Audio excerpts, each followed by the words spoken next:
একসময় ওয়ানডে র্যাঙ্কিংয়ের ৭ নম্বরে ছিল বাংলাদেশ, আর এখন সরাসরি বিশ্বকাপে খেলা নিয়েই তৈরি হয়েছে শঙ্কা। ২০২৭ ওয়ানডে বিশ্বকাপে জায়গা পেতে হলে থাকতে হবে শীর্ষ ৮-এ, কিন্তু টাইগাররা নেমে গেছে ১০ম স্থানে। সামনে কঠিন সিরিজ, শক্ত প্রতিপক্ষ, আর সময় খুব বেশি নেই। তাহলে কি বাছাই পর্ব খেলতে হবে বাংলাদেশকে, নাকি ঘুরে দাঁড়িয়ে আবারও প্রমাণ করবে নিজেদের শক্তি? ২০২৭ বিশ্বকাপের সমীকরণ নিয়ে আরও থাকছে বিস্তারিত প্রতিবেদনে।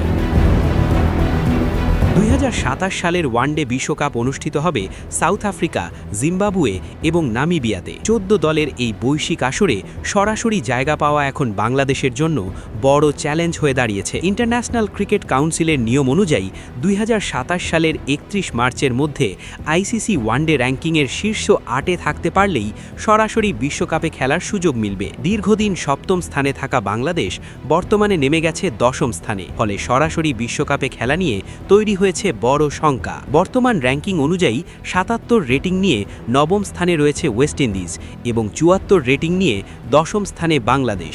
তবে সমীকরণ এখানে একটু ভিন্ন। স্বাগতিক দেশ হিসেবে দক্ষিণ আফ্রিকা ও জিম্বাবুয়ে ইতোমধ্যে বিশ্বকাপে খেলার যোগ্যতা অর্জন করেছে। জিম্বাবুয়ে যদি র্যাঙ্কিংয়ে শীর্ষ ৮-এর মধ্যে নাও থাকে, স্বাগতিক হওয়ার কারণে তারা সরাসরি খেলবে, ফলে কার্যত ৯ম স্থানে থাকা দলও সরাসরি সুযোগ পেতে পারে। কিন্তু বর্তমান অবস্থায় বাংলাদেশ কার্যত ১১তম অবস্থানে নেমে গেছে, কারণ জিম্বাবুয়ে স্বাগতিক হিসেবে একটি স্থান ধরে রেখেছে।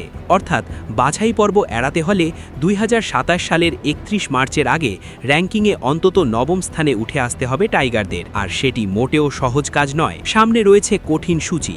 বাংলাদেশের পরবর্তী ওয়ানডে সিরিজ ঘরের মাঠে পাকিস্তানের বিপক্ষে ১২, ১৪ ও ১৬ মার্চ। এই সিরিজের প্রতিটি ম্যাচই র্যাঙ্কিং পয়েন্টের জন্য অত্যন্ত গুরুত্বপূর্ণ। এরপর টাইগারদের খেলতে হবে নিউজিল্যান্ড, অস্ট্রেলিয়া এবং ইন্ডিয়ার বিপক্ষে ওয়ানডে সিরিজ। শুধু হোম সিরিজ নয়, সফরকারী হিসেবেও কঠিন চ্যালেঞ্জ অপেক্ষা করছে। আয়ারল্যান্ডের বিপক্ষে ৩টি এবং জিম্বাবুয়ের সঙ্গে 5টি ওয়ানডে ম্যাচ খেলবে বাংলাদেশ। এসব সিরিজ আইসিসির ফিউচার ট্যুর প্রোগ্রামের অংশ এবং সরাসরি র্যাঙ্কিংয়ে প্রভাব ফেলবে। এই পরিস্থিতিতে প্রতিটি ম্যাচ হয়ে উঠেছে ফাইনাল সমতুল্য। বড় দলের বিপক্ষে জিতলে রেটিং পয়েন্ট বাড়বে দ্রুত, আবার হারের পরিণতিও হবে কঠিন। তাই দল নির্বাচন, ফর্ম, ইনজুরি ম্যানেজমেন্ট সব কিছুতেই থাকতে হবে নিখুঁত পরিকল্পনা। বাংলাদেশের জন্য এটি শুধু র্যাঙ্কিংয়ের লড়াই নয়, বরং নিজেদের ধারাবাহিকতা প্রমাণেরও পরীক্ষা। গত কয়েক বছরে ওয়ানডেতে যে স্থিতিশীলতা ছিল তা হারিয়ে ফেলেছে দল। এখন প্রয়োজন শক্ত মানসিকতা, তরুণ ও অভিজ্ঞদের সমন্বয় এবং ধারাবাহিক জয়ের অভ্যাস।